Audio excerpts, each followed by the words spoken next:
This is Big Ray's Wrestling Show. You know me, I'm the Mark of the Masters, the man with the plan. Big Ray here to stay to talk some TNA No Surrender 2013 today. Before I jump into the pay-per-view, I've been teasing for the last couple of weeks about some news I was going to give you guys. And I wanted you guys to know that myself and my good friend, Andre Corbeil, if you don't know who Andre Corbeil is, he's one of the most talented YouTubers in the YWC. He is a passionate wrestling fan, and his moniker is, we're all in this for one thing, wrestling. We will be joining forces on a regular basis every single week at TNAMecca.com. Yes, TNAMecca.com, www.TNAMecca.com. We will be doing weekly shows talking about various topics TNA wrestling related. Guys, I would like to know what you guys think. Please leave your comment here below, OneWrestling.com and YouTube /OneWrestling video. The Can-Am Wrestling Show is born. Canada and America together for one thing. Again, that's wrestling. So ladies and gentlemen, yes, I'm really excited. They're a fantastic YouTube, they're a fantastic web page. They have a lot of good talent, great reporters. Ladies and gentlemen, I'm excited to be working with these guys.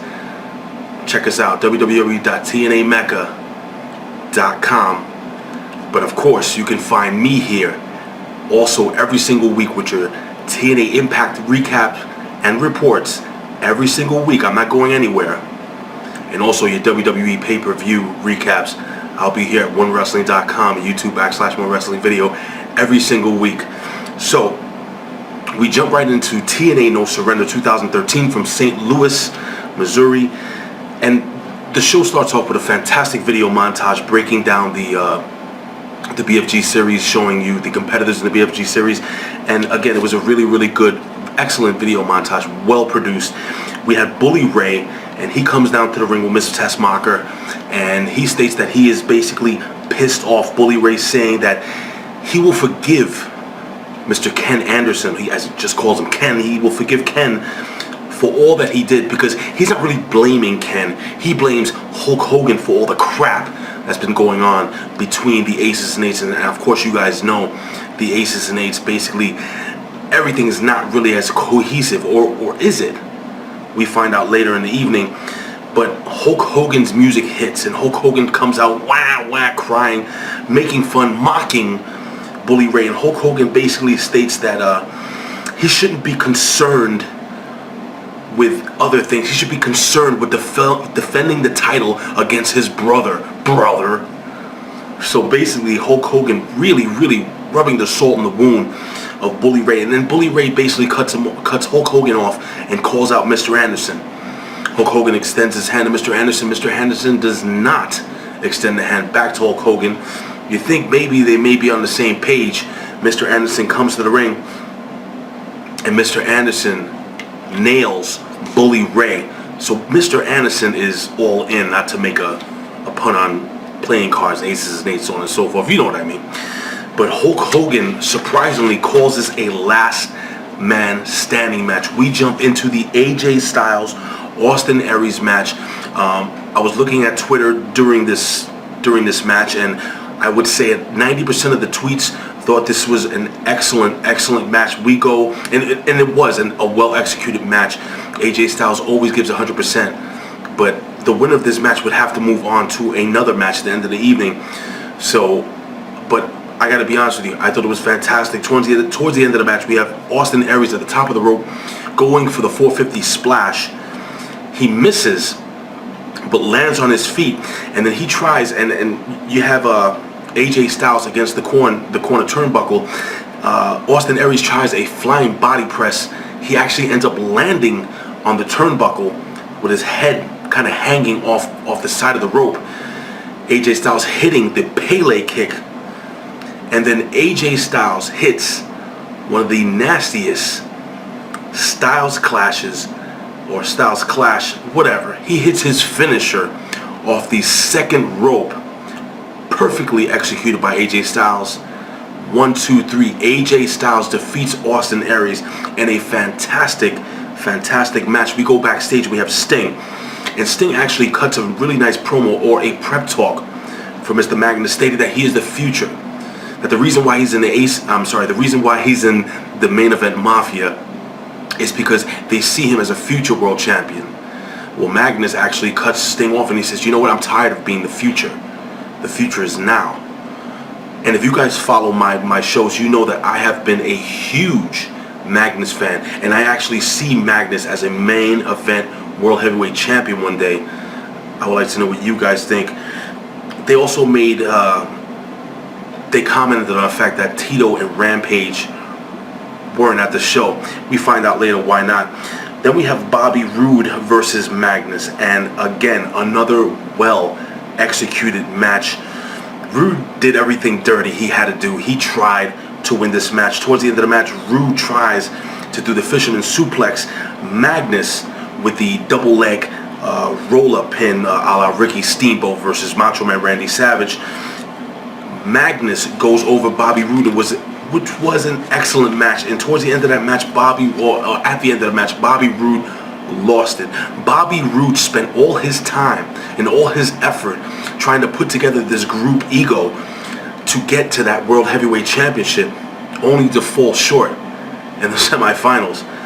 Really, really cool. Backstage, Bobby Roode is pissed off. He is upset. And he doesn't blame himself for losing. He doesn't blame his teammates. He blames Hulk Hogan. And he says, well, if Hulk Hogan's going to screw us, well, we're going to screw Hulk Hogan. That sounds personal, but again, that's my opinion. Hulk Hogan is backstage. And he's sitting with Manic, formerly Suicide. And Manic he talks about how when he puts the mask on, it changes him, so on and so forth. I know Andre Corbeil is a big fan of that. And Manic wants to be tested. He wants Jeff Hardy. That's really interesting. Maybe they have a match next week. Dixie Carter walks in and she explains that because Tito Ortiz and Rampage Jackson have been too involved or physically involved in what's been going on, basically Bellator pulled the two competitors out to save them for their fight on Bellator, whatever. Bully Ray's backstage, and Bully Ray cuts kind of a paranoid promo, or a paranoid pep talk to his guys, basically asking him if, in long story short, are you on my side, or do you want to see me fail? Do you want Ken Anderson to beat me? Really, really well thought out and well written promo. If he did it off the top of his head, I thought it was fantastic. Bully Ray really showing his chops today, and we move on to Mr. Anderson versus Bully Ray for the TNA World Heavyweight Championship. Guys, great match. Bully Ray proved why he is one of the top. I'm going to say it. Bully Ray is one of the top heels in professional wrestling. I don't care if you're talking about WWE. I don't care if you're talking about ROH. I don't care if you go to Japan. I don't care if you go to Mexico. Bully Ray, say what you want, is one of the top heels in professional wrestling, and that's why he holds that TNA World Heavyweight Championship, and he holds it well. The match was full of chair shots, tables. I mean, there was a point where Earl Hebner actually stood up to Bully Ray, and Bully Ray actually shoved him into the corner, knocking him out. We'll get into a little more detail into this match. Mr. Anderson actually attempted a chair shot. I mean, not a chair shot, but a mic check onto the chair, which he was successful. Bully Ray actually hits the Bubba Cutter on the chair. They're going at it. I mean, it was a really hard-fought match, and Bischoff, Briscoe, and Nux come down to the ring, and we don't know exactly what's going to happen.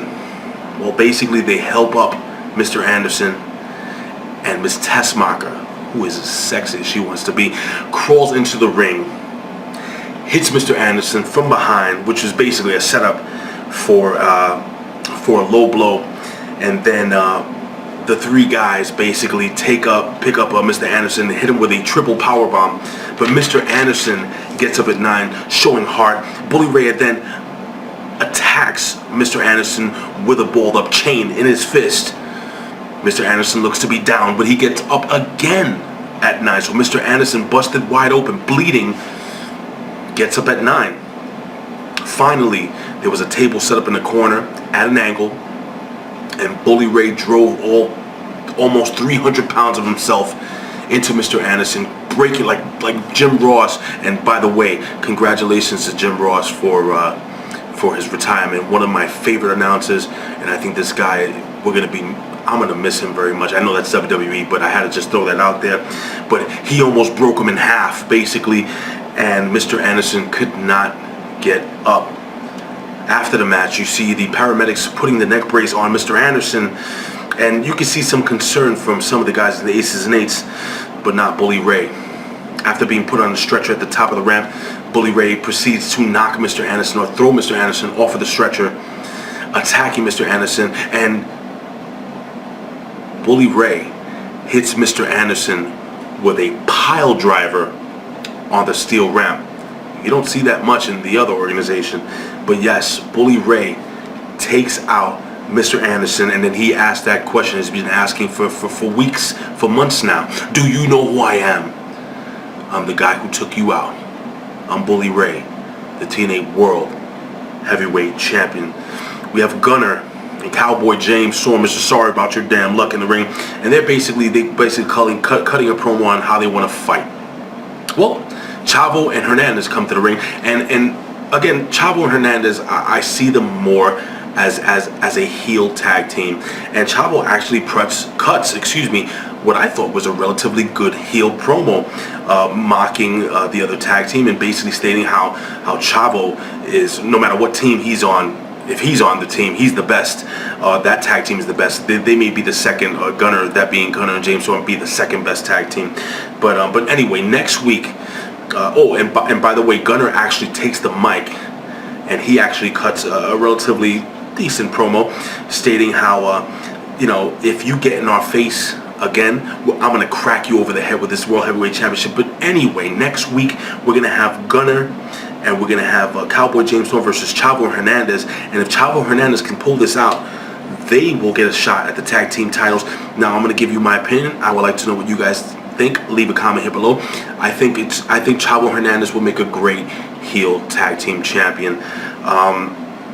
I haven't been too excited about Cowboy James Storm. Again, I think Cowboy James Storm needs to break away from Gunner, and I think Cowboy James Storm needs to get back in that title picture. He's kind of fading in the background. Again, my opinion, I would like to know what you guys think. We're going to move on to the main event of the evening, Magnus versus AJ Styles, and this was one hell of a match, as I usually say. During the match, it was really a physical match. Magnus really holding his own, showing his championship potential chops. Bad Influence and Roode come into the ring. They interrupt the match, and they just start beating and decimating the living hell out of the two competitors. The fans were really hot. They were really into this match. Well, anyway, towards the end of the match, we have Magnus, and Magnus is trying to superplex AJ Styles off the top rope, but AJ Styles, with repeated elbows, forearm shots, is able to fight Magnus off, goes to the top rope, vintage AJ Styles, hitting the spinal tap for the 1, 2, 3. Ladies and gentlemen, your winner of the Bound for Glory Series 2013 is AJ Styles. Did you think it would be anyone else? I actually thought AJ Styles would win this, but now here is my final question of the evening.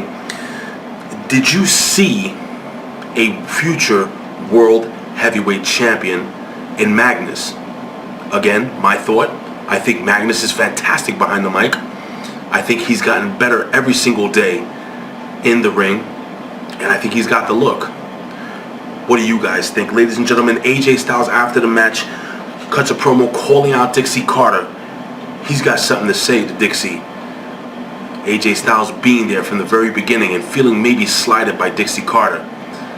I think maybe AJ Styles is going to clarify some of the mystery behind all these changes behind AJ Styles. Ladies and gentlemen, this has been Big Ray's Wrestling Show. Hey, leave a comment here below. Please hit the like button. Subscribe. Ladies and gentlemen, you can find us here every single week at onewrestling.com, YouTube / OneWrestlingVideo. You can follow us on Twitter at OneWrestling. Follow me on Twitter at Big Ray Show. Ladies and gentlemen, don't forget, me and my brother from the north, Andre Corbeil, will be on TNAMecca.com, www.tnamecca.com. Ladies and gentlemen, this was an excellent show, a free pay-per-view. I'm looking forward to finding out what's going to happen next week, and I'm looking forward for Bound for Glory. Ladies and gentlemen, I will give you some more information next week about the Can-Am Wrestling Show, Canada, America combined, to talk wrestling. And I always say this, I would do it for a living, but if I can, I would do it anyway. Why? Because I love talking wrestling. Guys, I will see you next week. Hit me up on Twitter, guys. I love to interact with you guys. Peace.